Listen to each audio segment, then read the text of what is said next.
ચાલો બનાવીએ આપણે તુરિયાનું શાક। આપણે કઢાઈ લેશું, એમાં લસણ નાખશું। લસણ જ્યાં સુધી લાલ ન થઈ જાય ત્યાં સુધી રાહ જોશું। સેજ બ્રાઉન જેવું થવા દેશું, બહુ લાલ ના થવા દે, નકર લસણનો સ્વાદ બળી ગયેલા જેવો આવશે। સેજ બ્રાઉન થાય પછી આપણે એમાં નાખશું હિંગ।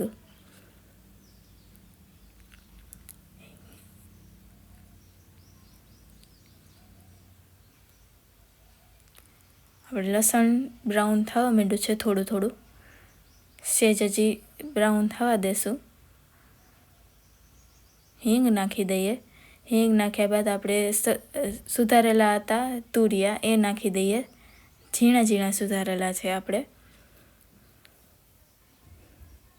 તુરિયા નાખ્યા બાદ આપણે ચમચેથી એને તેલમાં ચોળવશું। એમાં ટમેટું નાખી દઈએ, એટલે ટમેટાનું પાણી છૂટે એટલે આપણે તુરિયા સરસ રીતે ચડી જાય। એમાં હળદર નાખી દઈએ થોડીક। હળદર નાખ્યા બાદ એમાં મીઠું નાખી દઈશું થોડુંક। મીઠું નાખી દીધું છે આપણે। હવે હળદર અને મીઠાને તુરિયામાં ચોળવી દેશું।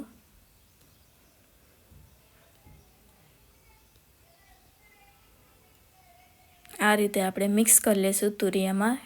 હળદર, મીઠું અને ટમેટું એમાં મિક્સ કરી લઈએ।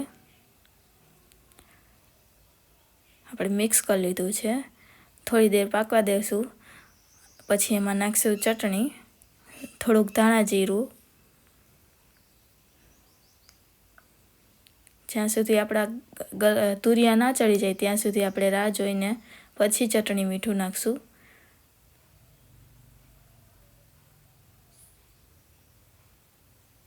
ચટણી નાખી દીધી, આપણી ચટણી પાકી ગઈ છે। હવે એમાં નાખશું થોડુંક ધાણા જીરું નાખી દઈએ થોડુંક, તો તૈયાર થઈ ગયું છે આપણું તુરિયાનું શાક। જુઓ તમે આ રીતે બનાવશો તો સારી રીતે બનશે।